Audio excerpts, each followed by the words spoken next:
Welcome to another video from DIY Daily. Just got a full step-by-step guide tonight showing you how to fit a full timing belt kit and water pump on this 2 litre CDTI 2013 Vauxhall Insignia. Now this engine, it's the A20DT, and it's in quite a lot of the other Vauxhalls. You'll see it in some Astras, Zafiras and a few others. So you could follow this guide to replace the belt on the same engine in a different model. Pretty much exactly the same procedure, just the initial strip down might be slightly different, that's all. But to be honest, most Vauxhalls are pretty similar. There's quite a bit of room to work around. So just before we get into the video, I'll just show you the kit. We've got a full Gates kit, comes with a water pump in the kit. Got a new auxiliary belt as well. We're going to replacing that at the same time. But the kit comes with a new belt, the water pump, the replacement bolt there, new gasket for the pump, there's an idler pulley, and then the tensioner itself as well. There's a bit of a procedure to tension it up. We'll run you through that as we're doing it.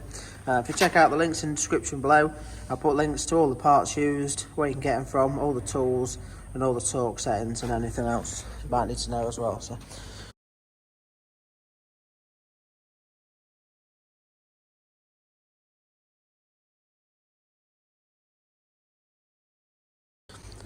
Just before we get into the video, if you haven't already subscribed to the channel, just click on the red subscribe button below, just to make sure you don't miss out on any future content. There's quite a few other timing belt videos on there, a few other Vauxhall bits and bobs, just a few videos you might want to check out.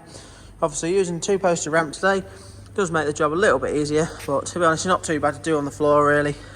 Once we've got done some of the underneath work, most of it's going to have to be done at this sort of level anyway. So but if I was using just a normal jack, all I do is jack it up quite high on the driver's side, put an axle stand under the sill, because we're going to need to use a jack just to lift and lower the engine in a bit. So just to get started, the first thing we're going to do, just do a few little bits on the top here, get the airbox out of the way, get the top cover off, then we'll put it up in the air.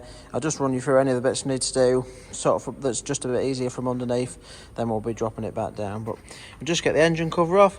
It's just on a couple of like little clips, it just pops down, so you can just pull that up. We'll get that out of the way, and then run you through getting the airbox out of the way after that.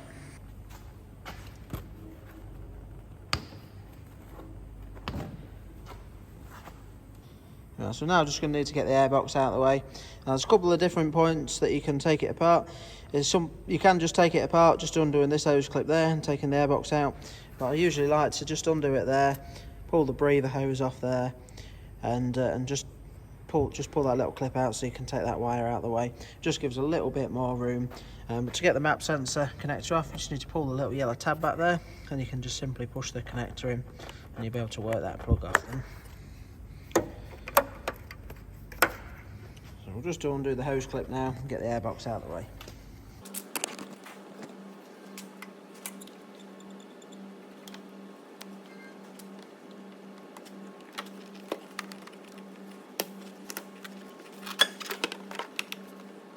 We've just got the airbox loose now. There's just one more pipe, just a little breather into the box there. You just simply need to pull that out. It can be a little bit tight, just give them a bit of a wiggle, and that will come out of the way. And we should be able to get the airbox completely out then.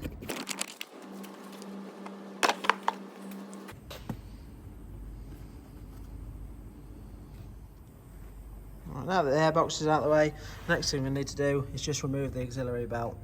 Just put the spanner on there ready. This is the tensioner wheel just there. Basically to do that you need a 15mm spanner. You just want to put it on the middle of the pulley wheel and just turn it in the clockwise position, and as you're pulling it up the belt will go nice and slack and you'll be able to remove it. So we'll just pull that up and get the belt off now.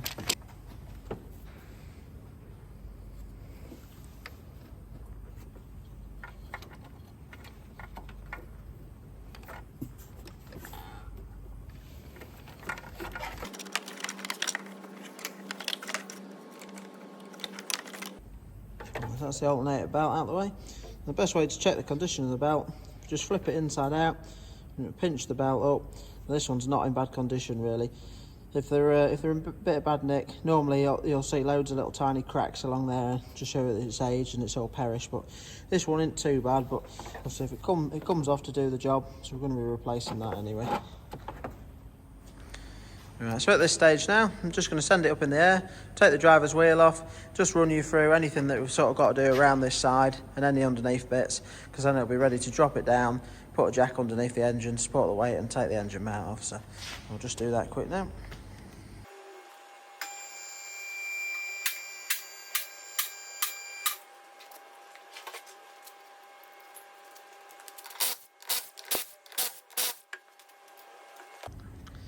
Next thing we're going to need to do now the wheel's off, just get this inner arch liner out. There's a couple of clips on here, there's one at the centre there, another one at the top. It does come as like a half arch, you can just see it just clips in there. So there's another clip down the bottom edge. This has got, someone's put cable tie on there, so just let's snip that. And it does have 3 Torx bolts just coming up the inside, up to the bumper there. So I'm just going to need a little Torx, either screwdriver or socket. I think it's a Torx 20, and just a little trim clip tool to get them clips out.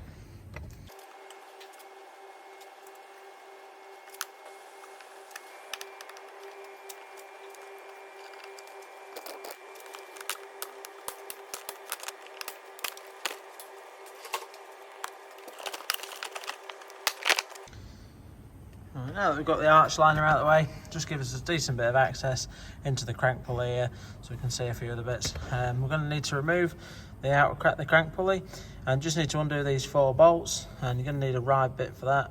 I'll put in the description below all the sizes and everything that you need. Just one little thing to take note of, just more importantly when putting it back together, and just see there's a little cut out there, and that will actually line up with a little noggin on the actual crank pulley behind it. So when you're setting it back on, you need to make sure it lines up, so that little lug lines up with the hole there. So we'll just undo these 4 bolts and get that out of the way next.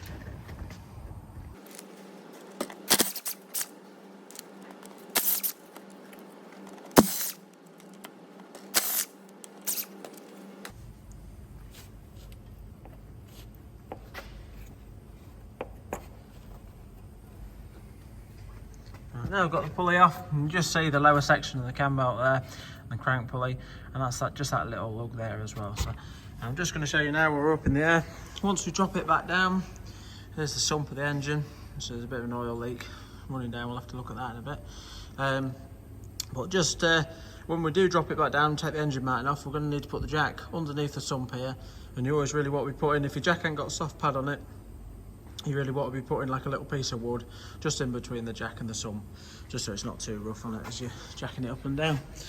But at this stage now, we're just going to lower the car back down and run you through everything else that we've got to do from the top. But once we drop it back down, we're going to take the weight of the engine there with the jack, so we'll be pretty much working from the same height now, doing the rest of the job. Just so we can see it clearly here, I'll just show you quickly as well, but we're not going to worry about it for now. But once we're ready to start timing it up, I'll just show you there's a little mark there on the bottom of the pulley, a little cut out, and we're going to be lining that up with that little indent in the casing there as well. So we'll run you through all that once we're ready to do so.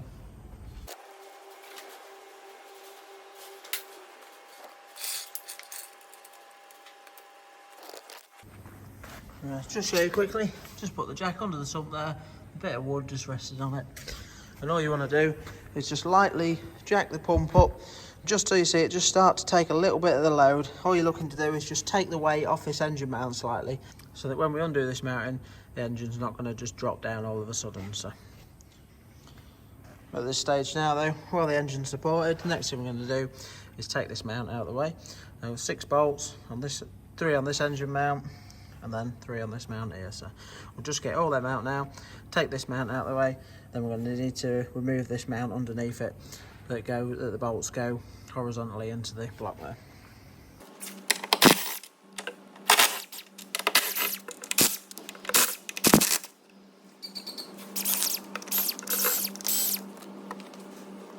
Just got a 15mm socket again for the horizontal bolts.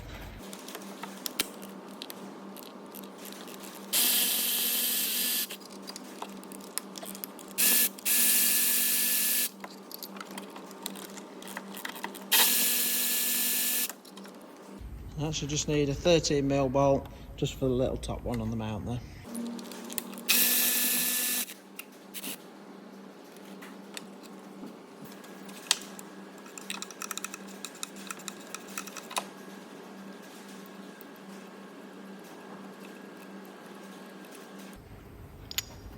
Just got one more 13 for the idler wheel. Now that we've got the lower idler wheel out of the way, it just reveals the last few bolts on the, just trying to show you, on that cover there, just one there and another one there, so they just sit behind the idler wheel. So we'll just get them out. Once we've got them out, we're just going to take the timing top cover off, and just got all these little Torx bolts on there. You're going to want a Torx 30 socket to get them out, but there's quite a few just around the outside, and some just tucked just slightly underneath as well. So we'll just get them a few bits off next.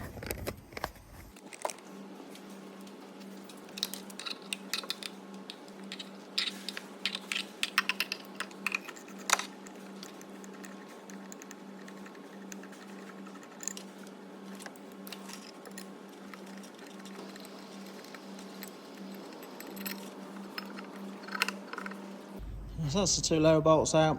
The right hand side one is a bit longer than the left hand side one, but both 13 mils. Now we're going to take the top cover off.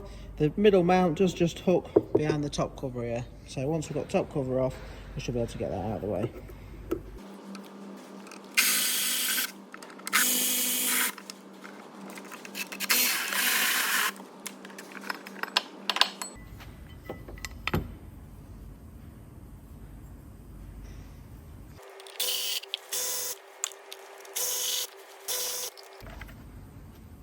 Right, so now that we've got the cover off, we can see the full timing belt. It has got some paint marks on it. Someone's obviously done one before. There are a few timing tools you can get for this.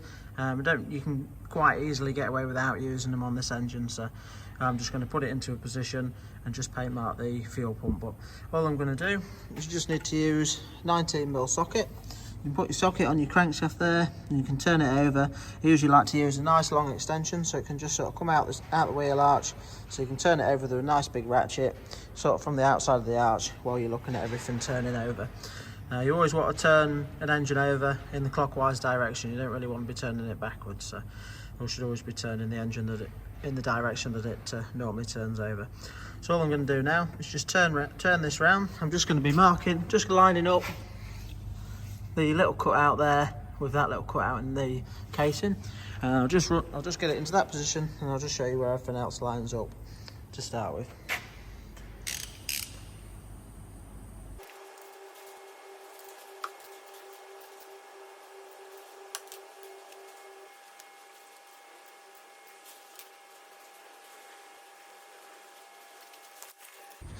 Right, so I've now set that just to line a little groove on the crankshaft there. Just nicely lines up when you're dead square on with it, with that little cutout there. You can see the crankshaft, the line there. As long as you're square on looking at it, if you follow that groove down, run it up, there's a tiny little noggin just where it sits proud on the casing. I'll try to show you that, it's not very clear on the camera. But I do like with these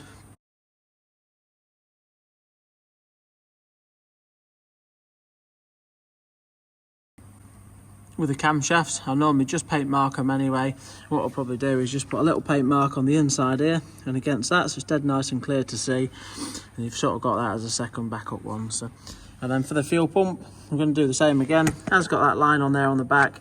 I'm just going to put a tiny little paint mark on the fuel pump against the back casing there, just so we can make sure that stays in line. So there is some little marks on the cam belt that I'll run you through that will help timing it up as well, so makes it quite easy on these when they have got the timing marks on the belts. But I'll show you that in a minute.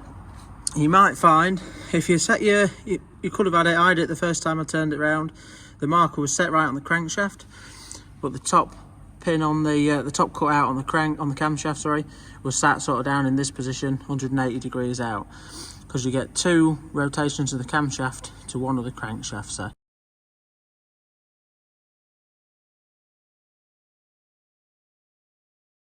If you find that's the case, just turn the crankshaft one more time, and you'll find that this one here comes to the top. So all I'm going to do now at this stage, now that everything's, I'll just quickly paint mark it on them little bits, then we're going to be ready to take the belt off and get the water pump swapped over. So the water pump's up the top here, got the tensioner there, idler wheel there, and the crank at the bottom. So I'll just paint mark that, and then to slacken the tensioner off, I'm just going to undo the bolt, and that should give us enough slack. Might just push it a bit, and we should be able to get the belt off and out of the way. So I'll just do that now.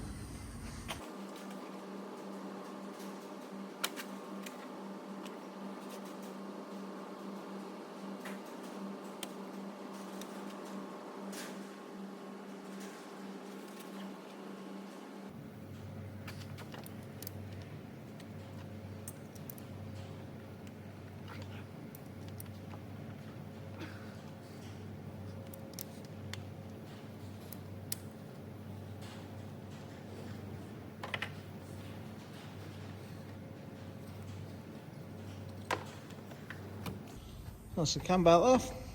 This way, just checking your cam belt. Again, just like the auxiliary belts, you can sort of pinch it up. And it doesn't look too bad, this one. I've seen them in a lot worse condition. So, yeah, but we've got no history on this one, so we didn't know how long it had been on. Now that the cam belt's out of the way, just going to take the tensioner fully out and then take the idler pulley off as well. Get them both out of the way.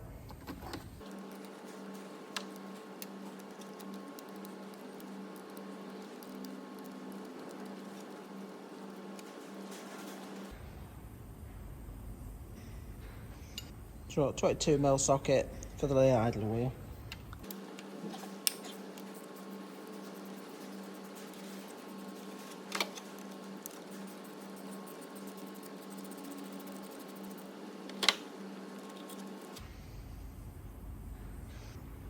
Right, so we've got most bits stripped off now. Next thing we're going to do is take the water pump off and drop the coolant out. There's a few different ways of doing it. Some people like to sort of take one of the radiator hoses off, drop it down first. I've done it like that in the past, but today all I'm going to do is just crack the pump straight off. I'm just going to undo the header tank cap while doing it, just so the antifreeze flows through a bit better. I'm just going to put I've got a little catch tank just to put underneath just to catch it all. So just undo them Allen bolts. You can see there's 3 Allen bolts on the pump there. We'll take them out. It might be a little bit tight, we'll just see when we get them undone. If it is, you can sometimes just give them a gentle pry against the back in there, but we'll see what it's like. But we'll just do that now, get the antifreeze drop down. It does make a little bit of a mess. We're just going to do that and then just clean it down after. So, for the water pump there, just got 6mm Allen key.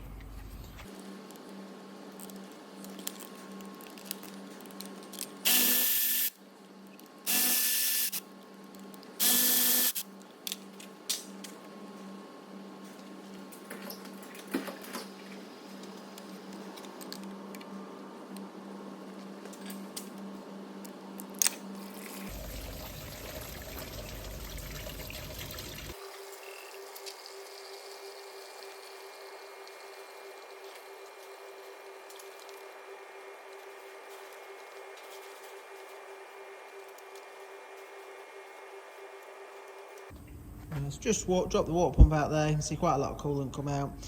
Just to clean up round where the gasket's been, just nice fresh new razor blade, and you can just run that round, just clean it up. Either that or a bit of emery cloth. You don't really want it too coarse, but just to give it a bit of a clean up, give the new gasket a decent chance of sealing.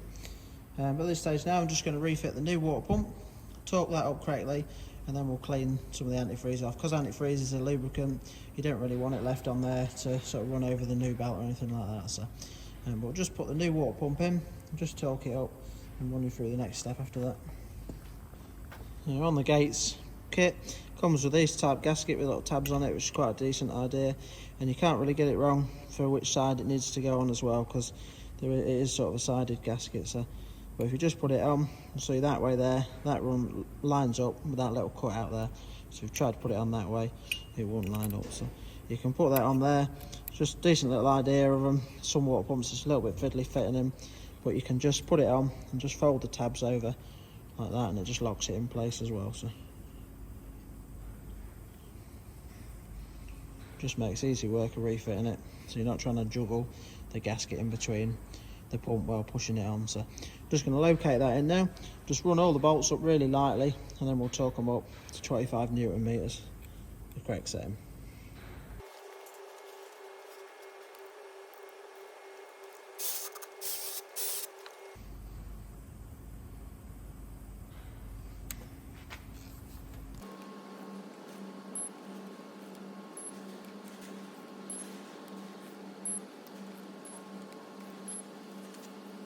So now that the water pump's on, we know we're not going to get any more coolant run out. I'm just going to wash it all down with some brake and clutch cleaner.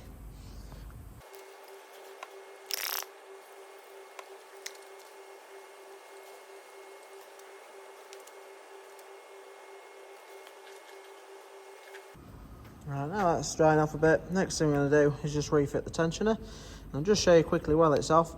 Once we've got it on and we're tensioning it up, I'll run you through it all, but just while the tension's in my hand, it's easy to see. As we tension it up, this little arrow there is going to move, and we're going to be looking to pull it across and line it up so it points at the little dot there. but we'll run you through all that when it comes to tensioning it up, because there is a bit of a specific procedure. Some of the old ones, if you don't know about it, people can pry against the pulley when you're not meant to. So, but all you need to make sure you do here is just line the little cutout just over the little pin there, so that the pulley can slide up and down. And if you just line it up, and just obviously the little captive nut behind the back is just on the lower side of it, so we're just going to put that up. We just want to run it up really lightly, don't want to be tight at all at the minute, because we need to be able to adjust it. So I'll just put that in place.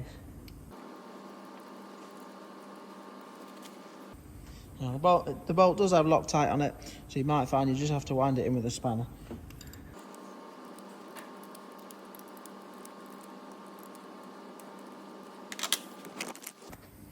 I'm just trying to show you in a bit of detail. I've just done that up tight enough so you can still slide the tensioner. It's not too loose, but you can still slide the actual tensioner on there. So, and you just see the little pin there, what it's sliding against. So we'll just sit that in the backed off position there, and then we'll just put the new idler pulley on, torque that up.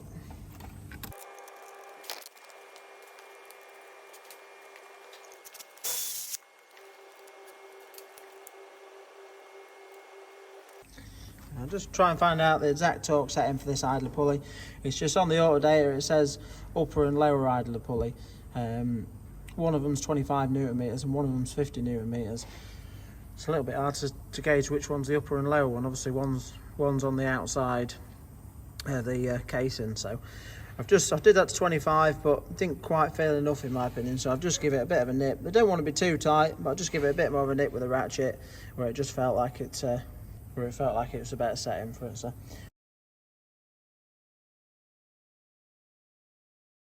now that that's on there, we're ready to refit the belt now. I'll just run you through that.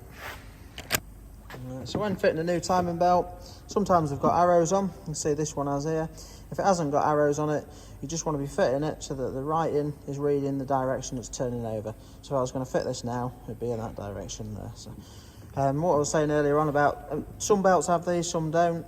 But these have got them on this one. It's a little timing mark. Basically there'll be 3 marks on this belt, and they should correspond to all the little timing marks that we've got around. So obviously you've got your line on your fuel pump, your line on your camshaft, and your line on your crank pulley there. So we'll just get the belt fitted on. It can be quite a fiddly job. Sometimes it's a little bit easier with 2 of you, just sort of one trying to hold it on the bottom, or you loop it round. But all you want to be doing really is keep it taut around the right hand side of it, because you want to leave the slackest side of it for where the tensioner is. Obviously the idea of the tensioner is to take the slack out. So we'll just get that belt routed round now.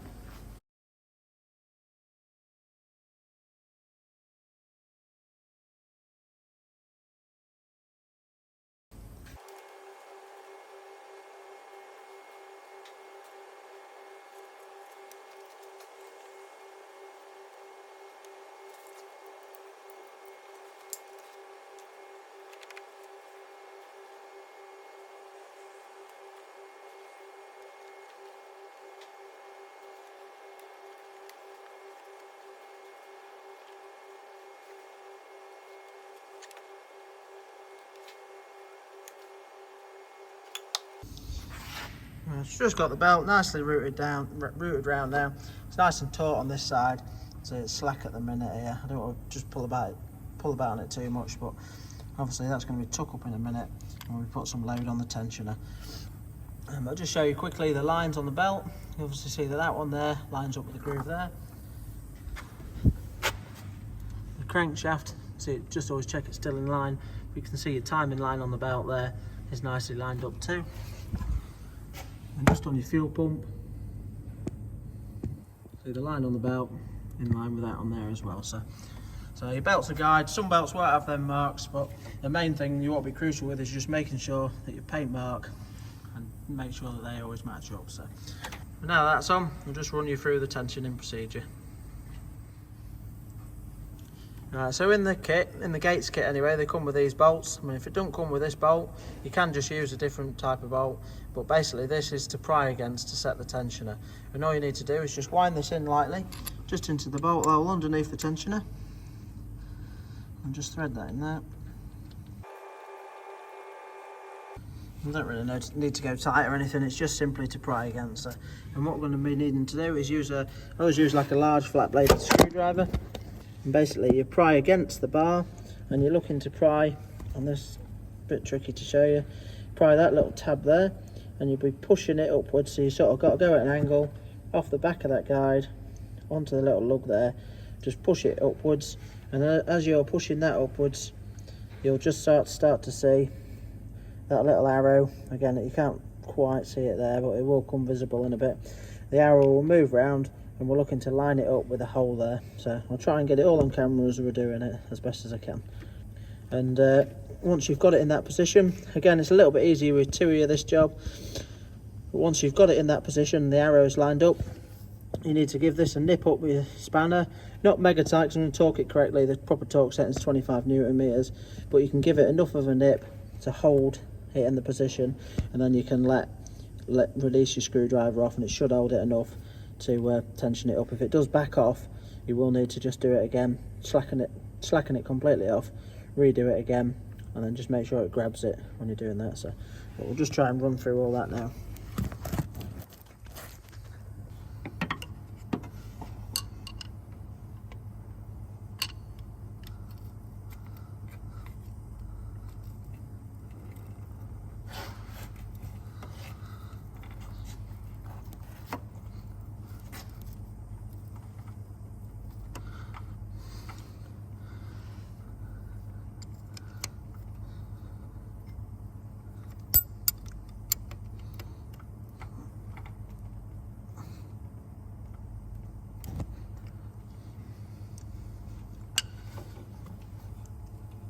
You can just see it's just sort of prying that little tab backwards, pull it that way, the arrow's nice and in line there with that little hole on the back. I'll just give it a bit of a nip. I'm just going to torque it up now to 25 Newton meters.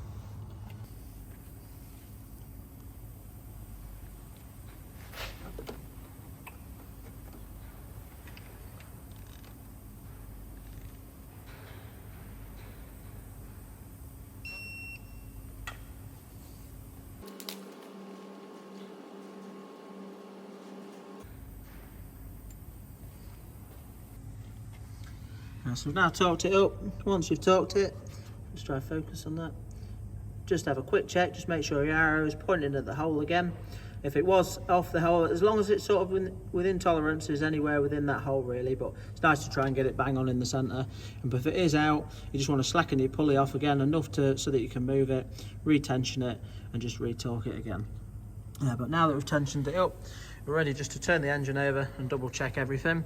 So it's good practice with the cam belt. You could just put it back together, but for what it is, it's well worth doing. You just want to do 2 full rotations of the engine and just make sure everything lines back up. Your little belt marks are just for reference when fitting the cam belt. So you'll find once you've turned it over, all these marks will become out of sync. But the main thing to check is make sure that your timing marks line up with your grooves or your paint marks, whatever you've chose to sort of go off. So all I'm going to do now is just put the 19mm socket on there and just do a couple of rotations. I'll just be watching the camshaft here just to count my 2 laps. Once I've done the 2 laps, I'll just make sure everything lines up. If it does, we're ready to start rebuilding everything. So we'll just get that turned over now.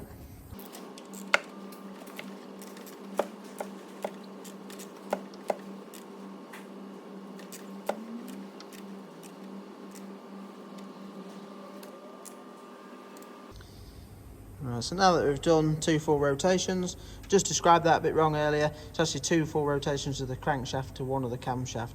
So all that I needed to do was watch the camshaft turn around 1 full rotation. But I've just checked that against the, it's actually lined up there, the line there. But the little noggin that I've lined up against earlier on, just going square up towards it. That's nice and in line. Obviously I put the secondary sort of backup mark just to go off there, which is nicely lined up. I didn't say earlier on, but your fuel pump will take quite a few rotations to line up with your markers. It don't quite run in sync the same as what the cam and the crank does. So, but as long as that was bang on when you tensioned it up, you don't really need to worry about your fuel pump. And I've just come down to the crankshaft and just check again. You can just see there, the line on the crankshaft is bang on with that cut out as well. So we know that everything's all timed up nicely and everything's ready to rebuild just as we took it apart. One thing I'm going to do next, just while I'm rebuilding it, just one thing I like to do is just fill the header tank up with antifreeze. Just gives it a chance while you're building everything up, just to get the antifreeze sort of into the system a little bit. But once it's all done, I'll run you through bleeding the cooling system as well. But just try fly through the video a bit now as we put everything back together. If there's any more torque settings, I'll run you through them. But that's the basic sort of cam belt done. I thought I'd share the video with you all in case anyone wanted to have a go at theirs. But yeah, hope you like the video. But we'll just finish it off now, run you through any extra bits that you might need to know.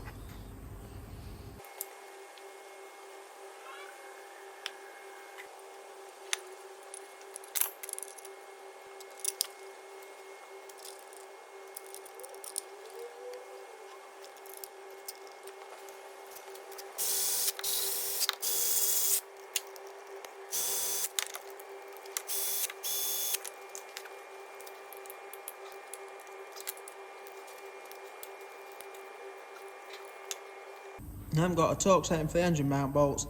They don't want to be mega tight, just a reasonable nip really. Obviously they're alley threads, so you'll be careful not to round them out, but just a reasonable nip really.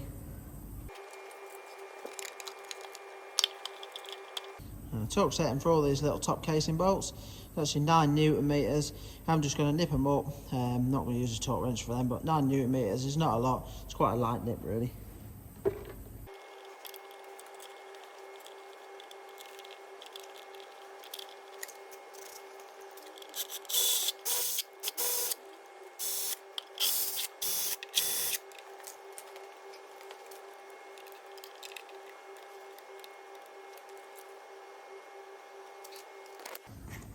So just while the engine mounting's not on, I'm just going to route the auxiliary belt round now. Obviously just put the crank pulley on first, route the auxiliary belt round and just put that on. It's just without this mount on there's a little bit of room, so you can do it before or after the mount, doesn't really matter.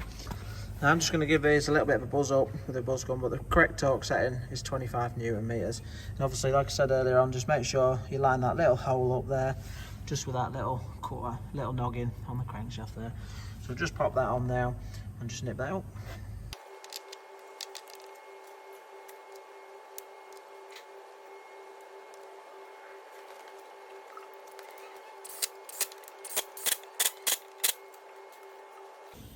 So I'm just ready to route the auxiliary belt now. I'm just going to route it around. Again, it can be a little bit fiddly. Sometimes, I didn't just say earlier on, but sometimes it's worth just taking note of the routing of the pulley before the belt before you take it off. All I'll do is refit the belt and then just guide you around it quick, in case you sort of forgot the routing, because sometimes it can be a bit confusing.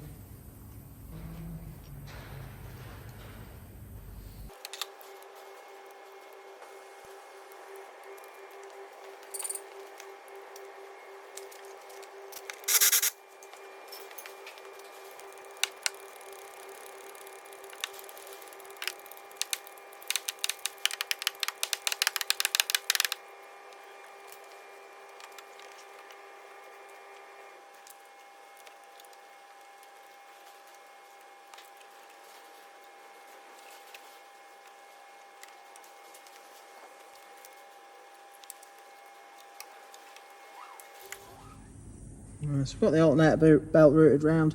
There's a choice on the belt. I've actually had to refit the old belt. I'll put options to the two choices in the description below. There's just something you want to take note of when you're taking it off. But the other one that I got was slightly longer, so luckily there's not much wrong with this belt, so we just refitted that one. Basically the routing of it comes round the main crank pulley, around the tensioner there, back towards the alternator, around the alternator, underneath the idler pulley, over the top of this idler pulley, down to the aircon pump and back to the crank. So when you've got it on, you just want to have a good look round and just make sure that it's located in all the grooves nicely, and sometimes just have it where it's riding up over the edge.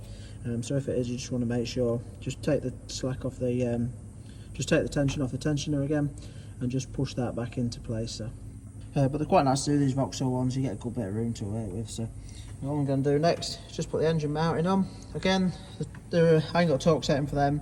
I don't want to be too tight, it's just a good nip really. So we'll put that on and then we'll be ready for starting it up. I'm not going to put the bottom cover, the arch liner on before starting it up. So I always just like to start it up and just have a quick look and just make sure, just gives you a good chance with it off, so you can see everything's running nice and true. And just leave it for a few minutes while you're building everything up, and just make sure that the water pump's sealed up and it's not leaking any antifreeze or anything either. So we'll just get that back on and get ready to start it up.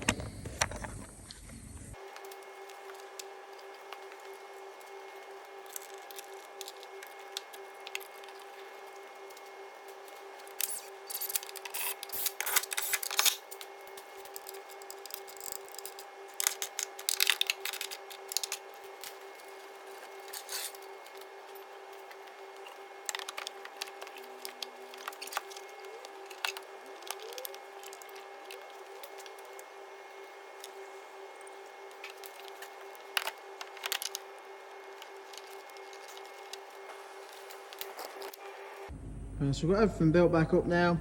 I've just topped the coolant up again, it just dropped a little bit. Next thing I'm going to do now is I'm just going to strike it up. When you strike it up, you should be ready to turn it off, just in case anything doesn't sound right. But as soon as you struck it up, just have a quick look round at your auxiliary belt, just make sure it's running nice and true. And obviously we're just going to be needing to bleed the cooling system as well. I'll just check if there's any bleed screw points. I'll put them in the links in the description below. I think it's just a case of running it up with the cap off, but we'll check that in a minute. So, we'll just start it up quick, just make sure it sounds okay.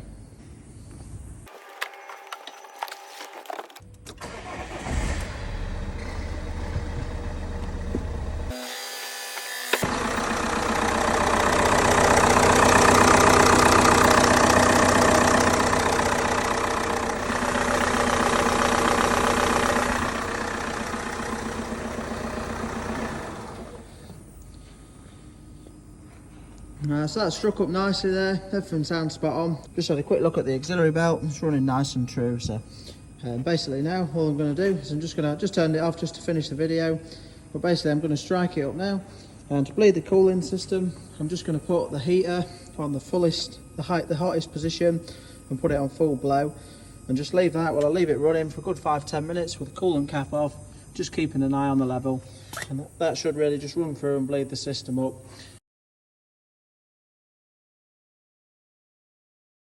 And once you've finished it, you might just want to check it in the morning. When everything's gone cold, you might find that your coolant's just settled a little bit. Now, I don't think there's any bleed points on these, but if there is, I'll put a link to it in the description below, or I'll just add it onto the video at the end. So, but yeah, thanks for watching. I'm just going to speed through me, just finishing it off. But I hope you liked the video. If you did, give it a quick thumbs up and subscribe to the channel. And thanks for watching, and see you next time.